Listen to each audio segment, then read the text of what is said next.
బాగున్నారా?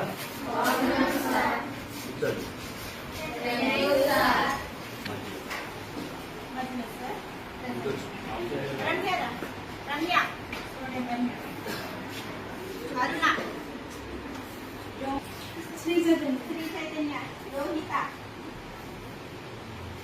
కీర్తన, శ్రీ సాయిశ్రీ, శ్రీ చంద్రు.